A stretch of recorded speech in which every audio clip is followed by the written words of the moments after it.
आज की कहानी एक लड़का और एक लड़के की एक ऐसी कहानी है जिस पर कोई भी फिल्म बनाया जा सकता है। इसलिए फिल्म बनाई जा सकती है क्योंकि इसमें एक बॉलीवुड की फिल्मों के तमाम मसाले हैं। इसमें लव है, सेक्स है, धोखा है, नफ़रत है, बदला है, कत्ल है, एक्स्ट्रा मैरिटल अफेयर है, हिंसा है, उससे पहले की मोहब्बत है, सब कुछ है। इस कहानी की शुरुआत होती है 2015 में। 2015 की बात है। दिल्ली के बराबर में एक सोसाइटी है गुरुग्राम फरीदाबाद रोड पर। उस सोसाइटी में एक लड़की रहा करती थी, शेफाली भसीन तिवारी। शेफाली भसीन तिवारी कुछ वक्त तक वो मेरे ही पेशे में रही, मतलब मेरी हम पेशा रही। वो एक फ्रीलांस जर्नलिस्ट थी, मतलब किसी कंपनी, किसी चैनल या न्यूज़पेपर में नहीं काम करती थी, लेकिन हर एक के लिए काम करती थी। तो एक जर्नलिस्ट ही थी। उम्र करीब 32 साल थी। शेफाली की पढ़ाई लिखाई ठीक ठाक हुई, परिवार अच्छा था। कॉलेज में उसकी एक लड़के से दोस्ती हुई, दोनों में प्यार हुआ और दोनों ने फिर शादी करने का फ़ैसला कर लिया और दोनों की शादी हो गई। अब दोनों ठीक ठाक, दोनों की ज़िंदगी चल रही है शादी के बाद। तभी एक रोज़ शेफाली और उसके हस्बैंड ने यह तय किया कि उनके पास एक और फ्लैट था, उस फ्लैट को बेच देते हैं। और ये फ्लैट जो था ये इसी गुरुग्राम फरीदाबाद रोड पर था, एक अपार्टमेंट में। तो शेफाली और उसके पति ने इस फ्लैट को एक शख्स को बेचा जिसका नाम था विक्रम चौहान। विक्रम चौहान लगभग शेफाली की उम्र का। अब फ्लैट खरीदने के बाद विक्रम चौहान उसी अपार्टमेंट पे आ गया जिसको शेफाली ने बेचा था। और शेफाली उसी सोसाइटी में एक और फ्लैट भी था उसका अपना, तो वो वहीं रहती थी। तो बेचने के बाद भी वो उसी सोसाइटी में और ख़रीदने के बाद विक्रम चौहान अब अपने फैमिली के साथ वहीं आकर रहने लगा। अब डेली सुबह मॉर्निंग वॉक के दौरान विक्रम और शेफाली की मुलाकात होती, फिर सोसाइटी के कुछ फंक्शन होते तो मुलाकात होती। धीरे धीरे लोग दोनों सोसाइटी में मिलने लगे। मिलने के बाद बातचीत शुरू हुई। बातचीत के बाद धीरे धीरे दोनों करीब आए और दोनों में प्यार हो गया। अब यहाँ तक सब कुछ ठीक था, लेकिन इस प्यार के साथ एक दुश्वारी थी। दुश्वारी ये कि शेफाली की शादी हो चुकी थी ऑलरेडी। उसका कभी बॉयफ्रेंड रहा कॉलेज में वो दोस्त, अब उसका पति था। और विक्रम के साथ दिक्कत ये कि उसकी भी शादी हो चुकी थी और उसकी एक वाइफ थी दीपिका।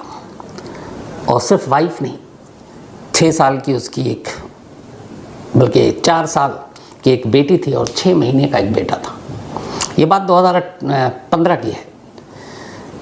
तो 15 के बाद से ये दोनों में प्यार हुआ, सिलसिला चलता रहा, सब कुछ ठीक।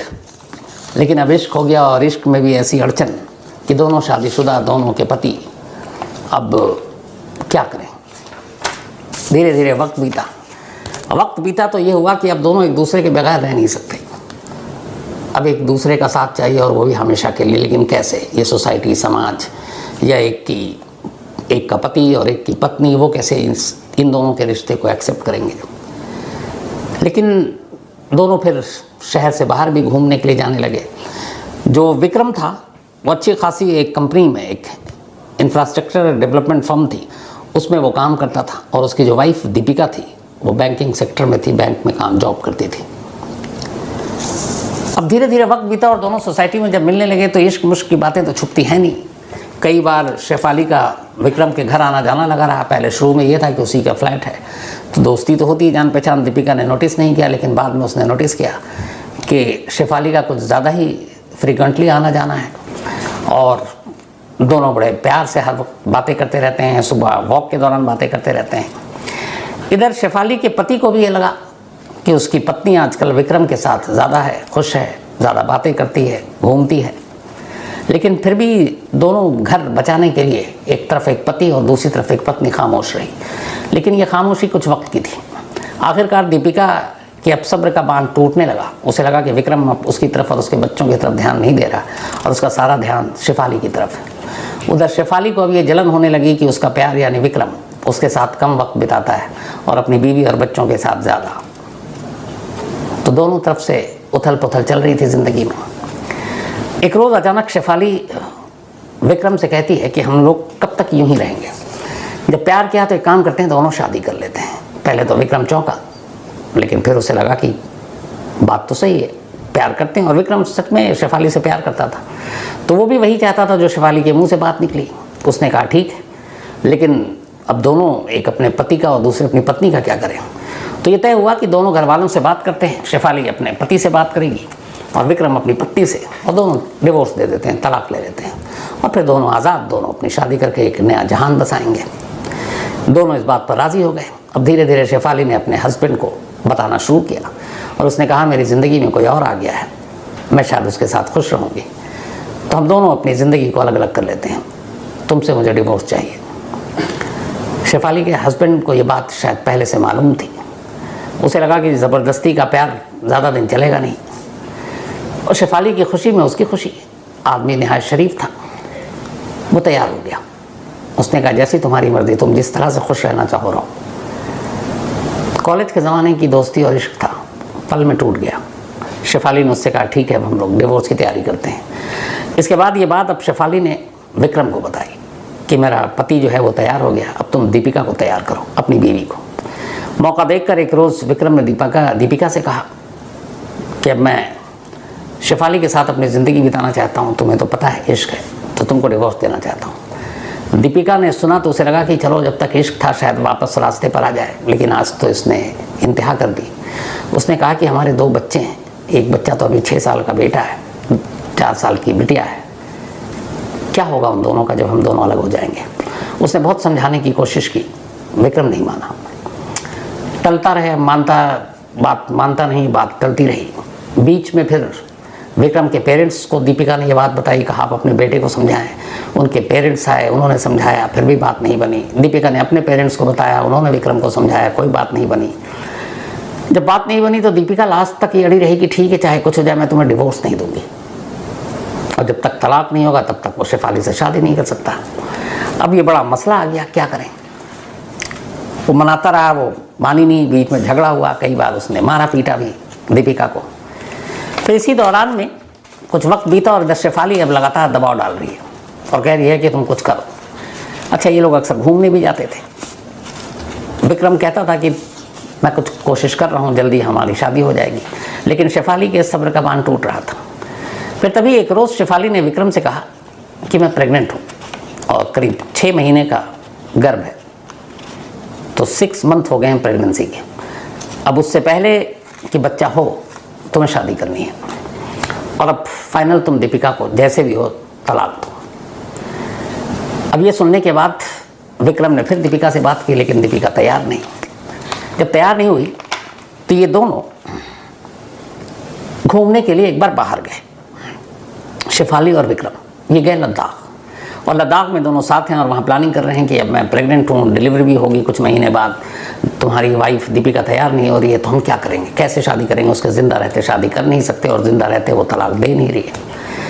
तो फिर दोनों ने तय किया कि एक ही सूरत है, दीपिका को रास्ते से हटा देते हैं। और जितना विक्रम चाहता था अपनी वाइफ को रास्ते से हटाना, उतना ही शेफाली चाहती थी। उसने कहा और कोई रास्ता नहीं है। दोनों लद्दाख में बैठकर प्लानिंग कर रहे हैं एक मर्डर की। तो हुआ कि ठीक है तय, लेकिन कैसे कत्ल करोगे, क्योंकि लद्दाख में घूम रहे थे, ऊंची ऊंची पहाड़ियाँ थी। तो एक रोज़ उन्हीं पहाड़ियों को घूमते घूमते शेफाली ने एक आइडिया दिया। शेफाली ने विक्रम से कहा कि तुम उसे कहीं अपने साथ घुमाने ले जाओ, ये कहते हुए कि चलो कुछ वक्त बाहर गुजारते हैं, कुछ बातें करते हैं, शायद कोई रास्ता, कोई मसला का हल निकल आए। और किसी ऐसी जगह ले जाओ जैसे लद्दाख जैसी जगह जहाँ पहाड़ियाँ हों, और किसी पहाड़ पर ले जाकर उसे धक्का दे दो खाई में, किसी को पता भी नहीं चलेगा, और ये भी लगेगा कि एक हादसा है, एक्सीडेंटल डेथ है। विक्रम तैयार हो गया। ये बात है अप्रैल 2018 की, जब ये दोनों लद्दाख गए थे घूमने के लिए, शेफाली और विक्रम। अब वो अप्रैल में वापस लौटते हैं। लौटने के बाद अब ये होता है कि कहीं चलें, लेकिन दीपिका गुस्से में, वो कहीं बाहर जाने के लिए तैयार नहीं। बड़ी मुश्किल से मनाते मनाते आखिरकार अक्टूबर का महीना आ गया। अब दीपिका को मनाने के लिए अपने कैरेक्टर में भी थोड़ा सा बदलाव लाता है विक्रम। वो उसके साथ थोड़ा अच्छा बर्ताव करने लगता है, ऐसा लगता है जैसे वो बदल रहा है। धीरे धीरे दीपिका को भी लगता है कि शायद अब ये बदल रहा है, और वो भी चाहती थी कि उसका संसार सुखी रहे, उसका पति उसके साथ रहे, दोनों बच्चे को माँ बाप का प्यार मिले। लेकिन उसे पता नहीं था कि विक्रम के मन में क्या चल रहा है। 24 अक्टूबर 2018 आखिरकार दीपिका तैयार हो गई उसके साथ बाहर जाने के लिए। अब ये दोनों बड़ा प्लान करते कहाँ जाए, तो ये हुआ लास्ट में कि नैनीताल चलते हैं। अब नैनीताल में झील भी है और पहाड़ भी है। 24 अक्टूबर को विक्रम दीपिका को लेकर नैनीताल पहुंचता है। वहाँ जाने के बाद ये उधर उधर घूमता है। फिर वो दीपिका से कहीं पहाड़ी से गिराने के लिए पहाड़ पर चढ़ना भी ज़रूरी है। दीपिका वहाँ नैनीताल की झीलों में और बाकी जगहों पे तो घूम रही है, लेकिन जब भी वो पहाड़ पे चलने की बात करता वो मना कर देती। उसने कई बार उसको एक तरह से इसमें अपनी साजिश में फंसाने की कोशिश की कि चलो आज पहाड़ से हम वादियाँ देखेंगे, घाटियाँ देखेंगे, लेकिन दीपिका ने मना कर दिया। आखिरकार ये प्लान फ्लॉप हो गया। जब भी वो पहाड़ पे चलने की बात करता दीपिका मना कर देती, वापस होटल में आ जाती और विक्रम को मौका ही नहीं मिला दीपिका को पहाड़ पर ले जाकर धक्का देने का। अब दोनों वापस दिल्ली लौट आते हैं 26 अक्टूबर को 2018। अगले दिन करवा चौथ 27 अक्टूबर 2018। लौटने के बाद अब दीपिका के पेरेंट्स घर आए थे, क्योंकि उन्हें पता था दोनों के बीच में रिश्ता ठीक नहीं चल रहा है, तो कुछ समझाते हैं। दोनों घर आए, फिर बातचीत हुई। बातचीत के बाद दोनों लौट गए। 27 अक्टूबर की रात ये दोनों जिस गुरुग्राम फरीदाबाद रोड के जिस हाउसिंग सोसाइटी में रहा करते थे, उस पर इनका फ्लैट 8वीं मंजिल पर था, 8th फ्लोर। जब ये नैनीताल से वापस लौटे बिना दीपिका को मारे विक्रम, तब भी लगातार शेफाली विक्रम को टेक्स्ट और मेल करती थी और पूछती थी क्या हुआ, तुम पहाड़ी पर गए, धक्का दिए। जब वो अब ये हुआ कि वो पहाड़ पर जा नहीं रही और ये लौट रहे हैं दिल्ली की तरफ, तब उसने कल लास्ट मैसेज भेजा था शेफाली ने विक्रम को, और उसमें लिखा उसने कि यू आर ए लूज़र, और भी बहुत सारी बातें, तुमसे एक काम नहीं हुआ छोटा सा, किसी की जान लेना एक छोटा सा काम। तो खैर शेफाली भी अब गुस्से में इधर ये लौट आए, काम अधूरा रह गया। 27 अक्टूबर 2018 करवा चौथ का दिन दीपिका ने अपने पति की लंबी उम्र के लिए व्रत रखा। रात हो गई।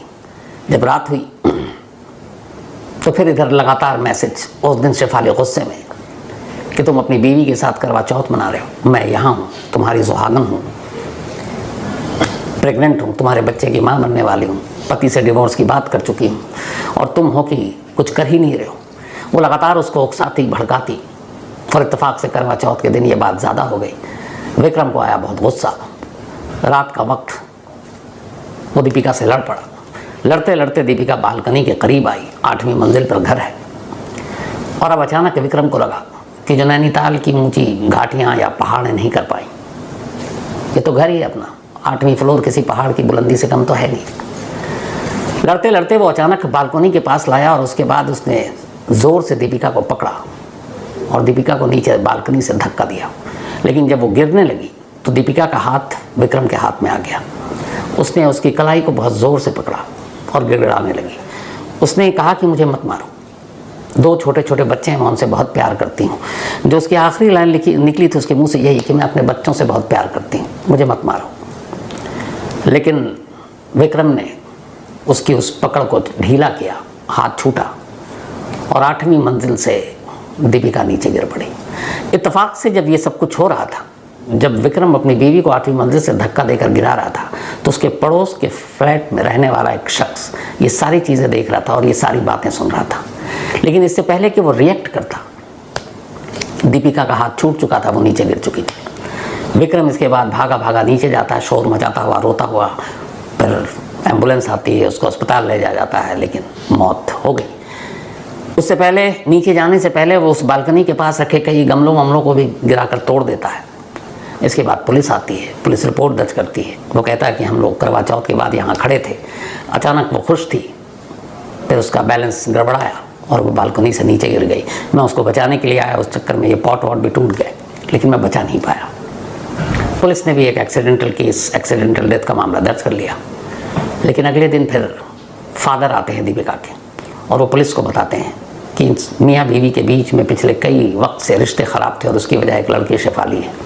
अब पुलिस को डाउट होता है। पुलिस विक्रम के सारे मेल, फ़ोन, मैसेजेस सब चेक करती है।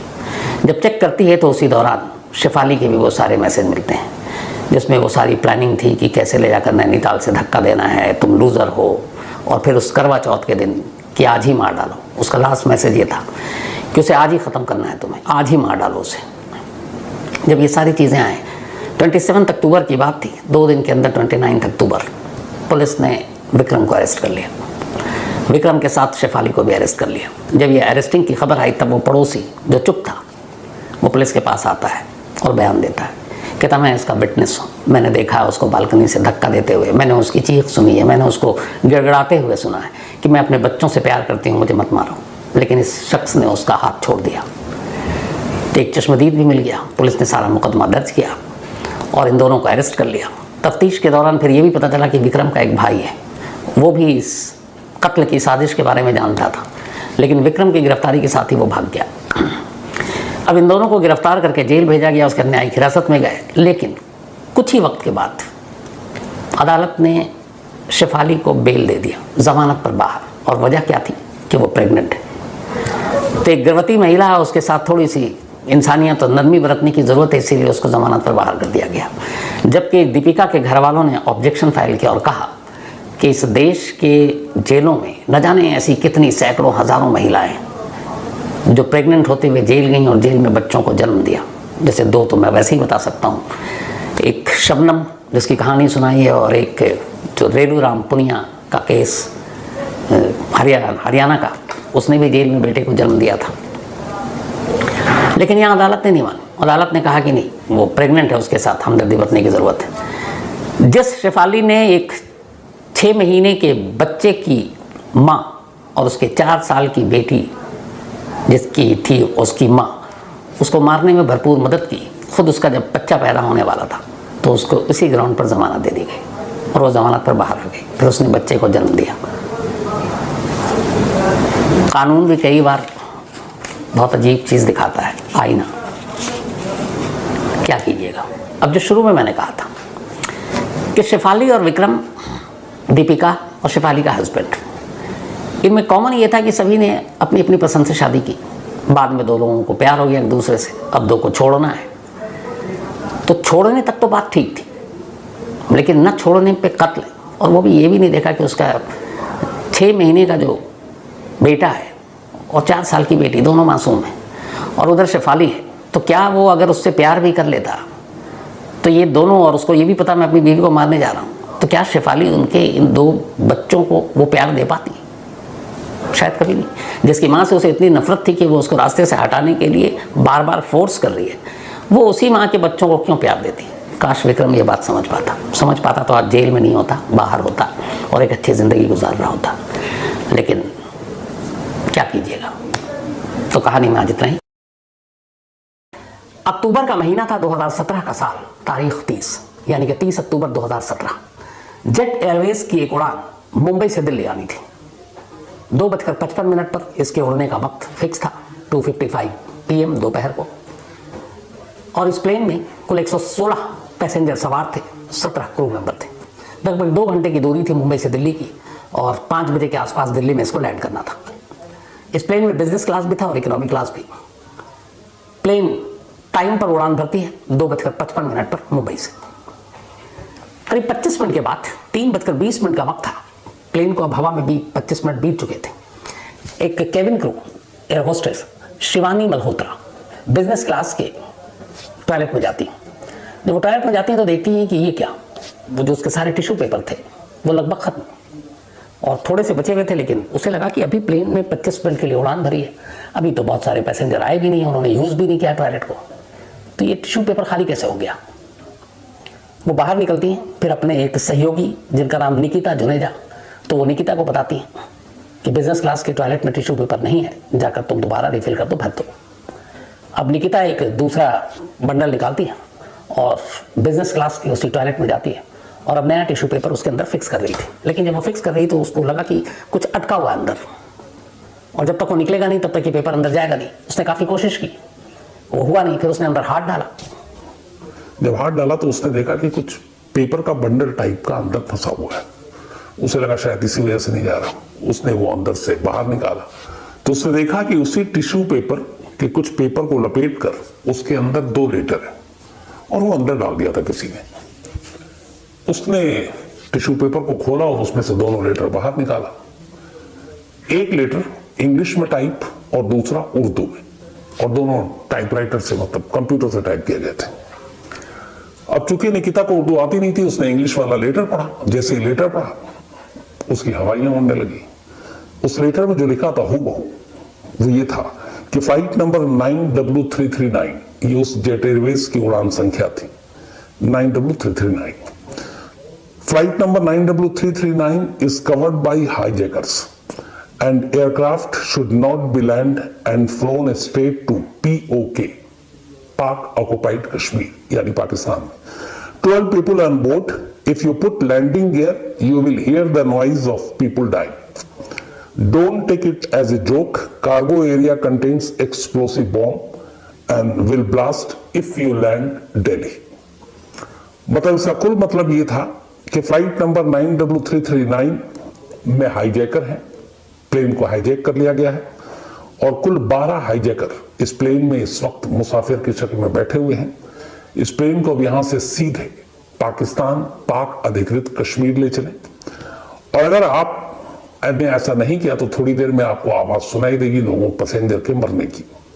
और इसको मजाक के तौर पर मत लीजिए, क्योंकि कार्गो एरिया में भी एक बॉम्ब है, और अगर दिल्ली में आपने इस प्लेन को लैंड करने की कोशिश की पीओके की बजाय, तो धमाका हो जाएगा और प्लेन उड़ जाएगा।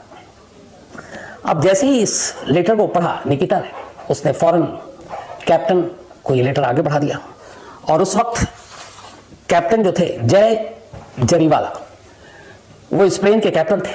उन्होंने जैसे ही ये लेटर देखा, उन्हें लगा कि मामला इमरजेंसी है।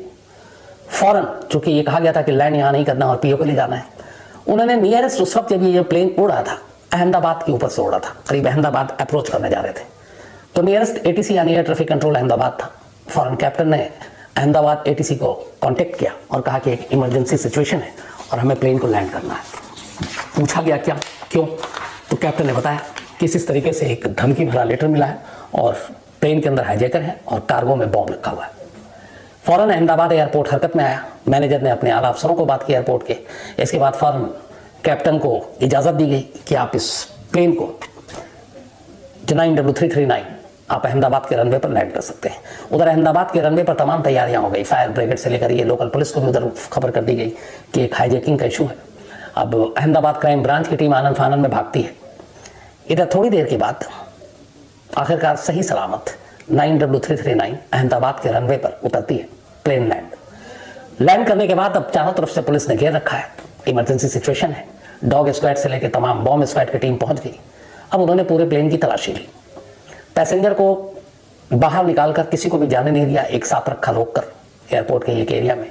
खाली प्लेन की पूरी तलाशी ली गई, कार्गो की तलाशी ली गई, कोई बॉम्ब नहीं। अब इसके बाद पैसेंजर की लिस्ट निकाली गई और उन पैसेंजर में 116 में ऐसे कौन से 12 हाईजैकर होते हैं या हो सकते हैं, उनकी शिनाख्त शुरू हो गई टिकट और उनके आईडी कार्ड के थ्रू। पता चला कि 116 में से 116 कोई भी सस्पेक्ट नहीं है, कोई भी संदिग्ध नहीं है। सभी के जो डेटा थे टिकट पे या आईडी कार्ड पे वो जेन्युइन थे। तो फिर ये हुआ कि एक होक्स कॉल था, यह एक मजाक था। अब सवाल है, लेकिन ये मजाक किसने किया? तो अब तफ्तीश शुरू हुई। तमाम जो प्लेन के स्टाफ थे, केबिन क्रू मेंबर, खासतौर पर चूंकि वही लोग थे जो पैसेंजर की ओर देख रहे थे, अब उनसे पूछताछ हुई। तो जो शिवानी सबसे पहले जिसने नोटिस किया था कि टिश्यू पेपर बिजनेस क्लास में खत्म हो गया, जबकि अभी प्लेन ने उड़ान भरी है, किसी पैसेंजर ने इसको यूज नहीं किया, जब उससे पूछा गया तब उसने बताया कि जब प्लेन ने टेक ऑफ किया और लाइट बंद हो गई, मतलब कि अब आप आराम से क्लैरिटी यूज कर सकते हैं, तो उसने कहा बिजनेस क्लास में एक शख्स बैठा हुआ था और उसने मुझसे ब्लैंकेट मांगा था, कंबल। तो मैं उसका कंबल लेने के लिए जब गई तो देखा कि वो सीट पर नहीं है। 5 मिनट के बाद वो लौटा सीट पर। फिर मैंने ध्यान दिया, उसने कहा कि चूंकि बिजनेस क्लास में मेरी ड्यूटी थी और कोई दूसरा पैसेंजर उस शख्स के अलावा उतने वक्त में किसी ने टॉयलेट का यूज नहीं किया। यानी बिजनेस क्लास में टेक ऑफ के बाद करीब 5-10 मिनट तो आपको हवा में ही हो जाता है। उसके बाद फिर लाइट होती है कि आप यूज कर सकते हैं, सीट बेल्ट बांधे रखिए, लेकिन बाकी चीजें जो खाना पीना शुरू हो जाता है। तो अब शिवानी के हिसाब से उस टॉयलेट का यूज सिर्फ एक पैसेंजर ने किया। अब उस पैसेंजर को बुलाया गया, भाई कौन? वो पैसेंजर सामने आया, उसका नाम था बिरजू सल्ला, 37 साल का एक शख्स बिरजू सल्ला। उससे पूछताछ, उसने कहा मैं टॉयलेट गया था, लेकिन इससे आगे उसने कुछ नहीं बताया। अब फौरन बिरजू सल्ला की कुंडली निकाली गई, मुंबई पुलिस को इन्फॉर्म किया गया। तो उधर से पता चला भाई ये कोई छोटी मोटी हस्ती नहीं है। बिरजू सल्ला एक बहुत बड़े गोल्ड के और मतलब जवाहरात के व्यापारी हैं और एक बड़े रेपुटेटेड फैमिली से अरबपति हैं, गुजरात से हैं, मुंबई में है और मुंबई में जावेरी बाजार जैसी जगहों पर इनके शॉप हैं, अलग अलग बिजनेस है और कुल मिलाकर अरबपति आदमी है। मुंबई के पॉश एरिया में इनका घर है और सभी जानते हैं। तो पुलिस को लगा शायद गड़बड़ हो रहा है कुछ, एक ऐसा बिजनेसमैन इतना अमीर और कोई इसका रिकॉर्ड नहीं पुराना, ये क्यों करेगा ऐसा। फिर भी पुलिस की एक टीम लगी। अब वो लेटर 2 कॉपी हाथ में था, एक उर्दू में और एक इंग्लिश में, जो मैंने आपको पढ़कर सुनाया। अब और कोई टॉयलेट गया नहीं, क्रॉस चेक करने के बाद ये पता चल गया। तब ले देकर उस टॉयलेट का यूज एक ही शख्स ने किया। अगर उसने नहीं रखा तो फिर केबिन क्रू की गलती है या फिर कुछ और हो सकता है, लेकिन जो सबूत उस वक्त थे और गवाह वो बिरजू सल्लू की तरफ बार बार इशारा कर रहे हैं। बाकी पैसेंजर को रोका, जो रोक के रखा था, फिर उनको अगली फ्लाइट से दिल्ली भेजा गया। बिरजू सल्ला को रोक लिया गया, कहा गया कि आपसे पूछताछ करनी, क्योंकि आप ही मेन इस वक्त संदिग्ध हैं। अब उसे पूरी पूछताछ हुई, लगातार मना करता रहा। इस दौरान में पुलिस की एक टीम उसके घर भी पहुंची। पता किया गया कि ये जो लेटर है ये कहां से प्रिंट हुआ और कैसे हुआ। बिरजू सल्ला के घर जो प्रिंटर था उसके सैंपल लिए गए और इस लेटर से सैंपल मैच कराए गए, दोनों मैच कर गया। जिस प्रिंटर से वो बाकी काम करता था उसी प्रिंटर से ये धमकी भरे 2 लेटर निकाले गए थे। हालांकि ये केस अहमदाबाद पुलिस के लिए इतना मुश्किल नहीं था, थोड़ी बहुत इसमें जासूसी की गई, जांच की गई और सच्चाई पता चल गई। अब 2 चीजें बिरजू सल्ला के खिलाफ थी। एक चश्मदीद एयर होस्टेस जिसने बताया कि इकलौते वही थे जिसने प्लेन में टॉयलेट का यूज किया। दूसरा वो प्रिंटर जिसे ये धमकी भरे इंग्लिश और उर्दू में जो 2 खत लिखे गए वो किस प्रिंटर से निकला था, तो बिरजू सल्ला। अब बात साफ हो गई। फिर उस लैपटॉप और कंप्यूटर को ही खंगाला गया, उसमें से आया कि हाँ ये उसी में टाइप किया गया था। फिर जो उर्दू में लिखा गया था वो गूगल के थ्रू उसको इंग्लिश से उर्दू में ट्रांसलेट किया गया था और उसकी कॉपी निकाली गई थी। अब इतना सबूत काफ़ी था बिरजू को घेरने के लिए। तो अहमदाबाद की क्राइम ब्रांच ने अब तसल्ली से घेरा। थोड़ी देर के बाद बिरजू ने अपना जुर्म कबूल कर लिया। उसने कहा हाँ, टॉयलेट के अंदर ये दोनों लेटर मैंने डाले थे, लेकिन ये फेक था, कोई बॉम्ब नहीं, कोई हाईजैकर नहीं। तो बोला फिर तुमने ऐसा क्यों किया, जबकि तुम खुद उसी प्लेन में सवार थे। आमतौर पर बहुत सारे ऐसे होक्स कॉल या इस तरह की चीज़ें होती हैं जो ग्राउंड से लोग करते हैं और किसी प्लेन के बारे में। तुम उसी प्लेन में बैठे हो, तो क्या तुम्हें अहमदाबाद जाना था या कुछ और था, क्यों ऐसा क्यों किया।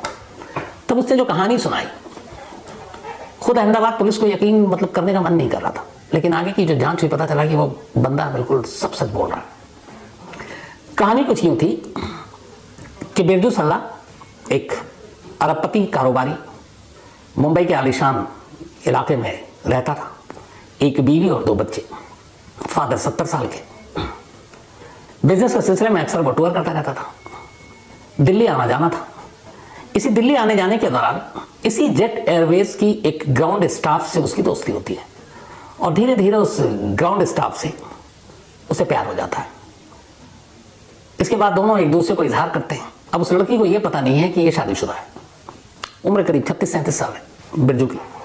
तो धीरे धीरे अब लड़की भी उससे प्यार करने लगती है। इसके बाद ये होता है कि हम शादी करेंगे। बिरजू का ये था कि तुम शादी करो और घर आ जाओ, मुंबई पे रहो और अपना घर संभालो हमारा। ये कहती थी नहीं मैं नौकरी नहीं छोड़ूंगी, जो गर्लफ्रेंड थी। तो नौकरी न छोड़ने और मुंबई आने, इन दोनों चीज़ों से भी इनकार कर रही थी। और बिरजू को उससे बेपनाह मोहब्बत, बिरजू से बेपनाह मोहब्बत। उसने बहुत समझाने की कोशिश की, बार बार मैं, कई बार ऐसा हुआ खास उससे मिलने के लिए दिल्ली आया और वो कहे कि मेरी इस वक्त ड्यूटी है और वो अपना, चूंकि अब एयरलाइंस की ड्यूटी है, फ्लाइट को आपको अटेंड करना ही है, तो कई बार ऐसा होता था वो उसे वक्त नहीं दे पाती थी। इसको लेके कई बार ऐसा हुआ बिरजू के मन में आया कि ये क्या है, ये कैसी नौकरी है। अच्छा, वो इस जेट एयरवेज की नौकरी को छोड़ने को तैयार नहीं थी। उसने कहा ऐसी तुमको एयरलाइंस में है तो मुंबई में कोई ज्वाइन कर लो, मुंबई की ड्यूटी ले लो। उसने कहा नहीं, मैं करूंगी तो यहीं दिल्ली में।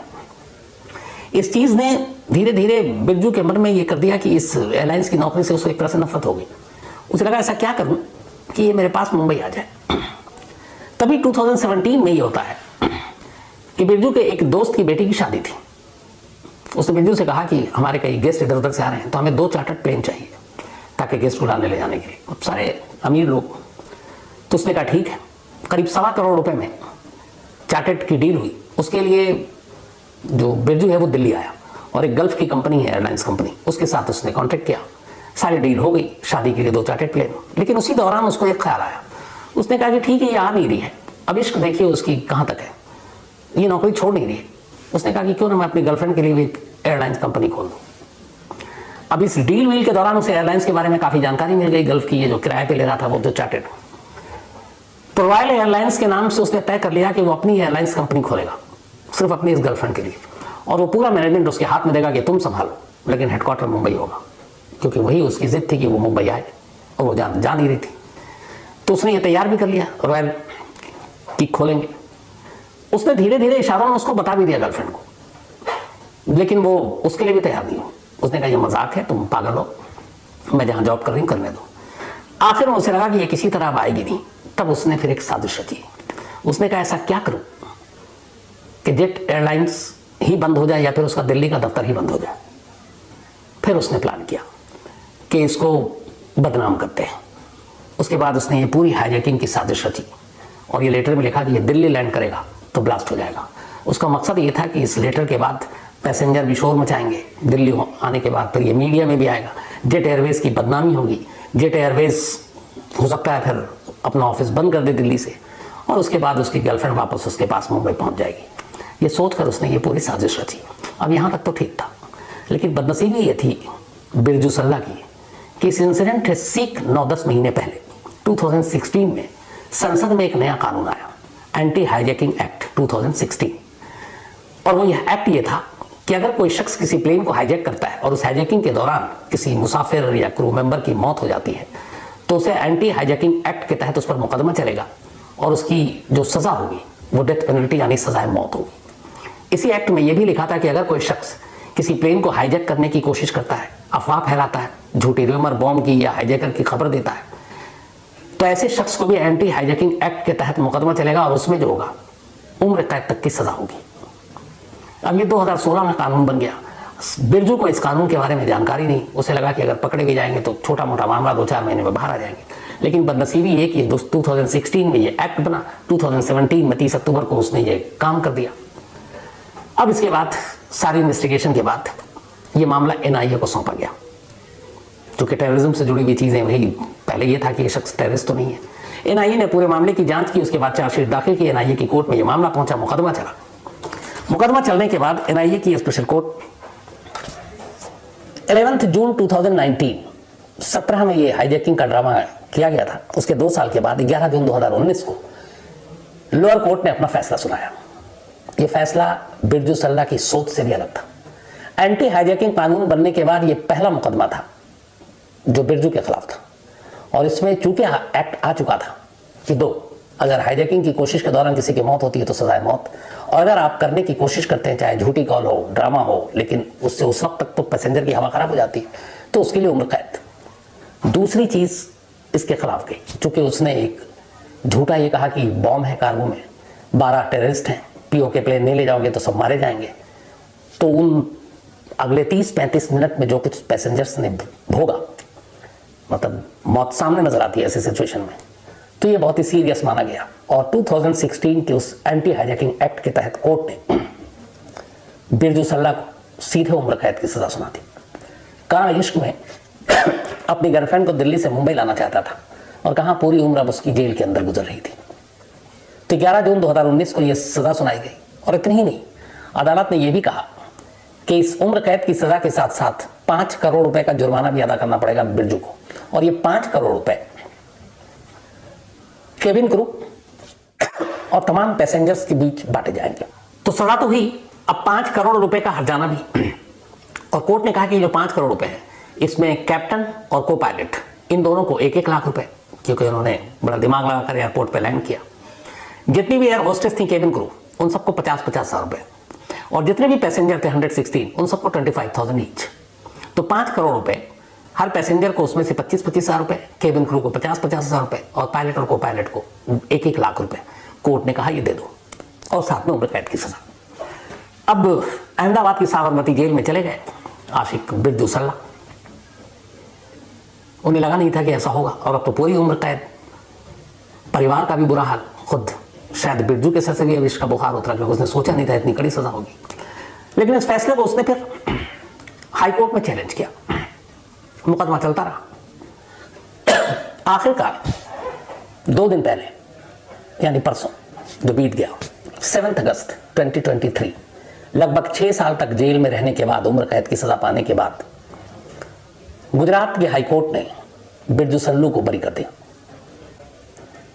ये कहा कि इसने जो किया था उसके फैक्ट्स के साथ बहुत सारे खिलवाड़ हुए और लोअर कोर्ट ने उस पर ध्यान नहीं दिया, और जिस तरीके से उसने अपनी पूरी कहानी सुनाई उसमें भी ये टेररिज्म वाला एंगल और बाकी चीज नहीं थी।